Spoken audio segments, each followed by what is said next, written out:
Morning, welcome, નમસ્કાર, જય શ્રી કૃષ્ણ, જય સોમનારાયણ, જય બાપા સીતારામ, જય માતાજી. કેમ છો બધા મજામાં?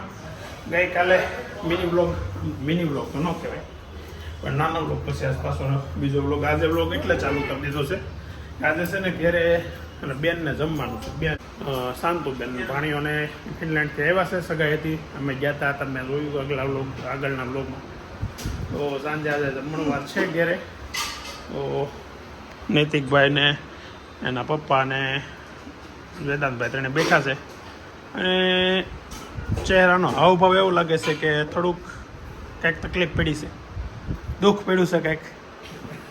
હે જોતા એવું લાગે એટલે પડી હોતી ગયું છે.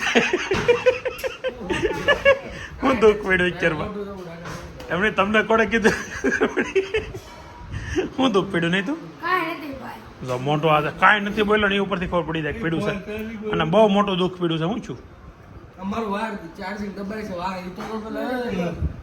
હા ભાઈ છું, હું કહેતો ખરા મારો દીકરો જે કાંઈ દુઃખ, અરે એમ ન હોય કહી દેવાય, પેટમાં ન રખાય, વધારે તકલીફ પડે એવું છે. તો અત્યારે સવારમાં મસ્ત નવો દિવસ ઉગી ગયો છે અને રોટલી બની રહી છે. 2 વાગે અહીંયા ઘરે પહોંચ્યો ને તો ભાઈ જો આ એકલો અહીંયા તડકાનો બેઠો છે.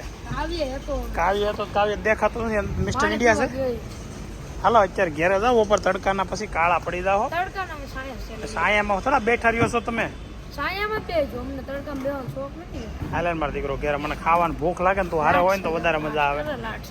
તું હારે હોય ત્યાં શું છે મેનુ? ખાલી ખીચડી? વઘાર મારેલી. બીજું હારે એટલે રોટલી શાક એવું કઈ નહીં, ખાલી ખીચડા? બોલો એવું છે અત્યારે બપોરે ખાલી ખીચડી ઘેરે જઈને ખાવાની છે. કાંઈ વાંધો નહીં, આમ તો આમ કહો ને ડાયટ ફૂડ અને બેસ્ટ ફૂડ શરીર માટે સારું ખાવાનું હોય ને તો ખીચડી. ચાલો ઘેરે જઈને ખીચડીની મોજ લઈએ. 2 વાગે ઘેરે ભેગો ને જો આ દીદી છે ને મારી દીકરી, એ મારી વાટે અત્યારે જમવામાં બેઠી છે. જો ખાલી છે ખીચડી પણ જમવામાં મારી વાટે બેઠી છે. તારી મમ્મીની ક્યાં ગઈ? હુવા ઉપર. બોલો જાનુબેન એકલા મારી વાટે બેઠા, બાકી બધા ઘરના હોઈ જાય. નહીં ક્યાંક બાકી રોડે બેઠો છે. તો ચાલો ખીચડીનો આહાર લઈ લઈએ અત્યારે, પછી બધી બીજી વાતો. 7:30 30 નહીં 35 36 37 થઈ ગઈ. તો થઈ ગયું ઘેરે આવો મોડું, પણ હું તો અમે તો મહેમાન આવી બે ગયા. મહેમાન કેમ નથી આવ્યા? હે ના દાંત આવે એટલા બધા? ખોટું દાંત હે ને આવે તો કે કે રાનુ બેન અહીંયા સુતેલા છે અને ભાઈ ફોન માં જ મથે છે. ઓલું ચાર્જર તૂટી જાય તો ક્યાં આગળ નથી ભાઈ, એ જ ટાઈમ થયો છે. નથી આગળ એ જ ટાઈમ થયો છે, 7:30 નથી. 2 મિનિટનું ભાઈ હાલે હવે બાબા. 37 થઈને 38 વાળા બતાવે. ઓહો, અંદર મસ્ત ગોટા બની રહ્યા છે, ગરમા ગરમ ગોટા. વાહ. બીજું શું છે? લાડવા ને ગોટા ને એવો બધી દેશી ખોરાક છે. આજે દેશી થાળી છે. લાડવા, ઓહો સુરમાના લાડવા, વાહ સરસ. હે શાંતુબેન ને તો એમાં બનાવ્યા લાડવા ગોળમાં. આ શું બનાવે છે? બટેકાની પૂરી. જાનુ દીદી હાટું બટેકાની પૂરી સ્પેશિયલ બને છે. પૂરી બની રહી ત્યાં સુધી આપણે ગોટા ટેસ્ટ કરી લઈએ. ગોટા તો મસ્ત જ હોય, ઘરના ગોટા તો શાનદાર, જોરદાર, જબરદસ્ત જ હોય. પણ હવે એ બાને શું છે ખાઈ લઈએ, ખાલી ટેસ્ટ કરવાના બાને મળી જાય હાથમાં અને ખાઈમાં આવી જશે. અને હરખા બેહવા મળ્યા છે ખૂણામાં, બિચારા બે વી જાય એટલી જગ્યા પડી છે. હા ભણ્યા, કેમ છે ભણ્યા? હવે તારે સંસ્કારી બતાવવું છે તો હવે પગે લાગ. મેં દુખણા લીધા ને બસ, તારે એના છે નહીં વધારે દુઃખ. કેટલું લેવું પછી? બધા થોડા કીધામાં હોય. ક્યાં છે? એના પપ્પા ત્યાં છે ને? હા તો તું તો ત્યાં તો 50% ત્યાં જ ઓછો તાર. હાર અહીંયા જ બાપ દીકરો બે હાર અહીંયા જ. આ તો ટીમ બી વૈયા બાપો તો આવો.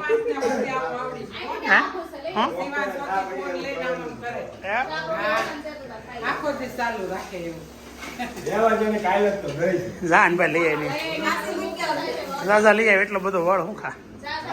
એ જે કાંઈ તકલીફ હોય એ બધી ઘેરે સોલ્યુશન કરી લે. મહેમાન થઈ જાય ત્યાં કાંઈ ખબર ન પડવી જોઈએ. જો જાનો દીદી જો પાણી લઈ ગયા છે. બટાકા પૂરી થઈ ગઈ એ તો કરી નાખો સબસ્ક્રાઈબ. ભણ્યા આવજે. અને અહીંયા ફિનલેન્ડ બધાને જય સોમનાથ ને જય શ્રી કૃષ્ણ કે છે. આવજો બેન. ટાટા. આવજે તું. અમાર પટેલ કઈ ગયા? એ લાડવાત લેતા જાવ ઓલી એકતા માટે. કોણ છે? દૂધીમાં ઘેરે છે. તો હું તો એમનું કહેતો હતો કે દૂધીમાં થોડા ઘેરે છે ત્યાં કે મોઢા કેમ આવ્યા એમ. એટલે તું ન હોય એકલા હતા ઘેરે તો નાસ્તાનો ડબ્બો કેટલા દી કોઈ ગયો તો આ ડબ્બો નતો ખાસો લઈ જાજો ને એવું નથી કહેતો. કાલ પ્રમ આવજો બધા રોકાવા. કાલ આપણે શૈલેષ ની ઘેર ભેગા નહીં થઈ. હા તે થાવું ને બધા આવશે ને. 10 વાગવામાં 10 મિનિટની વાર છે ને ઘેરે બેસી ગયા છીએ. હવે તો હું ગુલાબ ભાભી ને વેદાંત 4 વિદા અહીંયા. વિજયભાઈ આગળ છે ને બાકડા વહી ગયા. મહેમાન હજી ગેટ પોગી રહ્યા હશે ત્યાં અમે પાછો વ્લોગ ચાલુ કરી દીધો. મહેમાન બેઠા હતા ને ત્યાં સુધી વ્લોગ ન ચાલુ કરવાનો. થોડુંક આમ વાતોમાં એટલા ઇન્વોલ્વ થઈ ગયા ને વ્લોગ યાદ જ ન આવ્યો. કા શું વાતો હતા કરી હવે છે ને 2-3 વર્ષ પહેલા કાશ્મીર ગયા હતા. એ કાશ્મીરની વાતો બધી જૂની યાદ હતા. 3 વર્ષ થઈ ગયા. 5મા મહિનામાં 3 વર્ષ થયા. 5મા મહિનાના 18 તારીખે ગયા હતા. આ કેમ યાદ તારીખ હોતી યાદ છે. 5મા મહિનાની 18 તારીખ 2023ના દિવસે મેં કાશ્મીર ગયા હતા. ત્યાંથી 5મા મહિનાની 31 તારીખ 5મા મહિનાની 3 તારીખે હું દેહમાંથી આવ્યો હતો. 5મા મહિનાની 3 તારીખે આવ્યો હતો. ફીટ 1 મહિનો. 4થા મહિનાની 3 તારીખે ગયો હતો. 5મા મહિનાની 3 તારીખે આવ્યો હતો. શ્રીનગરની ડાલ લેકની બહાર નીકળ્યા ને ફીટ મહિનો ત્યારે વેદાંતનું રિઝલ્ટ આવ્યું હતું. 12માનું 10માનું રિઝલ્ટ આવ્યું. 10માનું રિઝલ્ટ આવ્યું 73% આવ્યા હતા. હે ને બહુ વધારે કહેવાય. બહુ મજા આવી ગઈ ભાઈ. એટલા વધારે કહેવાય. 10મા તો ખરે વિચારીને એનું મોઢું તો કેવું થાય છે સમજો. પછી સીધું બેટ લીધો એટલે વિડીયો ઉભી રહી. હા કાશ્મીર બેટ. આ 5-6 દિવસમાં કેટલી વાર કીધું ત્યાર નો લઈ લીધું. રિઝલ્ટ આવ્યો એટલે સીધું ચાલે દુકાને બેટ જ લઈ લીધું. બેટ મજા આવે. એ બેટ હજી છે મારા. હા ને પણ મૂળ કાશ્મીરનો બેટ હોય ને એટલે લીધું. તારે બેટ લઈ દેવું તો એટલે ન લીધું. કાશ્મીરમાં બેટ છે ને પ્રખ્યાત બેટ ત્યાંના મળે. જાનુ દીદી આવી જાય અત્યાર સુધી મહેમાન હતા તો રખડવા આવી ગઈ હતી. હવે ઘેરે આવી. એ જાનુ જો એટલે એટલું બધું જોરથી મરે કઈ ખબર પડે છે કે નથી પડતી કેટલું. કાલે લોગમાં કોમેન્ટ જોઈ લેજે કે જાનુને મારીને એને મારી તમે લીધું ને હું મારો પણ ઈ મારે ને તને વાગે ને તું મારે એને વાગે કેટલો બધો તાર મમ્મીને માર્યું. મારું મેં પગ રાખ્યો જો પાછું માર્યું. છોકરીને ન મારે ભાઈ નથી મારે તો તે છોકરીને માર્યું ને ભાઈને માર્યું. શું પીશો જાનું? જ્યુસ પીશો? એ તો લોકો વાંચતો હતા કાંટા ઉગે ને પછી મારવાનું ઉધર મજા આવે.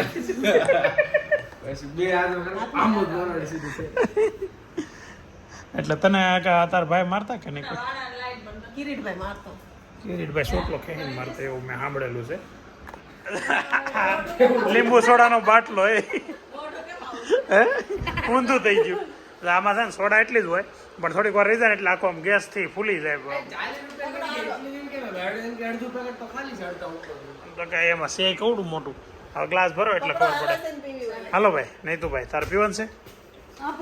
હવે ખવાઈ ગયું. પેલા લીંબુ સોડા પીવાની ચાલુ કર્યું છે એટલે બસ કેટલા ગ્લાસ જોઈ 4 ગ્લાસ થઈ જાય એટલે બહુ 5 ગ્લાસ થઈ જાય એટલે સોડા પીવાની આ સ્ટાઇલ છે. જોરદાર સ્ટાઇલ છે હો તારી. બેઠો ના એ અલગ છે એટલે તો હાથ ભાઈ આગળ પીતો તો નહીં આગળ પીતો તો એમ આ સ્ટાઇલ હોતી છે. આ બધી અલગ અલગ પ્રકારની સ્ટાઇલ અમારી ઘરે જ નવી ડેવલપ થાય છે. ઓહો ભાઈ આને તો જોરદાર નાકમાં આવી ગયું. ને આ ભાઈ તો એ બેઠો થા તો ખાલી રમત કરી ગયા તો બધો સિરિયસ લઈ લે. એને એમ કે આમ જ પીવાતી હશે. બેઠો થા આ ગુલાબ અહીંયા સોડા ત્યાં જોડી દેખાય ભલે નહીં પણ મહેસૂસ થાય છે. આ બધું ભીનું ભીનું લાગે છે. હા ત્યાં ઢોળી હાસું કર તો કેમ ના પાડશું? Oh my God. આપણે તું ધો એટલે તારે હે આ શર્ટ હું બગાડું અને મારી વાઈફ ધોવે તો હું ગમે એટલું બગાડી શકું. એવું કોને કીધું? નૈતિકને શું કરવાનું? નૈતિકને પકડે તો કોને થવાનું? એને કીધું. તમે થઈને મને ધોઈ નાખો. તમે થઈને મને ધોઈ નાખો કે આવું છે ભાઈ. ફતવા તો તમને દેખાડવાના રહી ગયા બેનના ફતવા તો.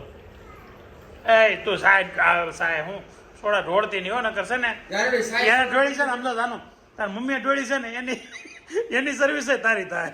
આ જે કે સાહેબ તેને ધોઈ નાખશો. અને આપણે ગ્લાસ આમ થવા દેવાનું. જો શુક્લા, જો સમજો? જો અહીં જો. અલા એ ક્યાં છે? અરે એટલે કેટલી વાર કહેવાની એકની એક વાત કેટલી વાર કહેવાની પૈસા કાકા હે આવું બધું તને શીખવાડવું પડે સમજાવવું પડે કેટલો તને સમજાવો મારે. તો અત્યારે ટાઈમ થયો છે 10:30 અને વ્લોગ છે ને ટૂંકો થયો છે નાનો થયો છે પણ મસ્ત થયો છે બેનો છે સુપર હે ને. અને વેદાંતભાઈ કંઈક બિઝનેસ આઈડિયા આવ્યો છે પણ એ આવતીકાલે કહેવા માગે છે એટલે આવતીકાલે વ્લોગ બનશે ને તો વેદાંત આપણને એનો બિઝનેસ આઈડિયા જણાવશે. તો પેટ્રોલની લાઈન પૂરી થઈ ગઈ બીજું કઈ નહીં. પેટ્રોલની લાઈન પૂરી થઈ ગઈ એટલે પેટ્રોલની લાઈનમાં ઊભું નથી રહેતું હમણાં કીધું એમ. તો તને એમાં શું વાંધો આવ્યો મજા નથી આવતી. રોડે જઈને પેટ્રોલની લાઈનમાં કોઈક ઊભું હોય તો એનો શું સારા કાલ તો અમે શેતક લઈને ગયા ને આ બધા પેટ્રોલ પંપ તો અંદર વયા જઈ લાઈન મોલા બધા ઉભા રહે બાજુમાં નીકળી પાછા લાખ ગળી બોલો આવી હવા કરી ઇલેક્ટ્રિક બાઇક ની આવી હવા કરી પેટ્રોલ પંપે જઈ જઈને ચેતક ગાડી એટલે કે ઈવી બાઇક લઈને નીકળે અને પેટ્રોલ પંપ બધા બિચારા લાઈનમાં ઊભો હોય ને કોક અરે એમ જોઈ ને આવ્યું બિચારા કેવો કોક મારીને પાડી દે કે બધાની બાજુમાંથી કે તો કોક સારા માણસો હશે બધા નકર આ માર ખાવાના ધંધા કરીને આવ્યા છે પણ વાંધો નહીં નથી આવ્યો હજી હાલો ટાટા હે? તાર મમ્મીને કંઈક કામ છે મારું. ઓકે તો આવા કાર્યક્રમ કરે છે ભાઈ. બીજું કંઈ તારે નવું કંઈ છે તારી પાસે હવે? તો બીજું કંઈ નવું છે નહીં. તો આજના બ્લોગમાં કોમેન્ટો તમારી બધાની બહુ સારી સારી કોમેન્ટો છે તો થેન્ક યુ વેરી મચ. સલાહ સૂચન છે આક્રોશ છે. આક્રોશ હતો કોનો હતો? ટ્રેડી વેર લેડીઝ વેર એટલે કે મનીષાબેનનો આક્રોશ હતો થોડોક કે તમે વ્લોગ ન બનાવો તમે બહુ બધું લખ્યું હતું પણ હવે વાંચી લો કે થોડીક વાર પછી આખું તો વાંચ્યું છે થોડું ખીજાણા હોય ને એવું લાગ્યું કાંઈ વાંધો નહીં તો સોરી. વ્લોગ ડેઈલી બનાવવા ટ્રાય કરીશું તમને હું પહેલાંથી કહું છું હું ટ્રાય કરે બનશે ત્યાં સુધી મેક્સિમમ બનાવે તો થેન્ક યુ.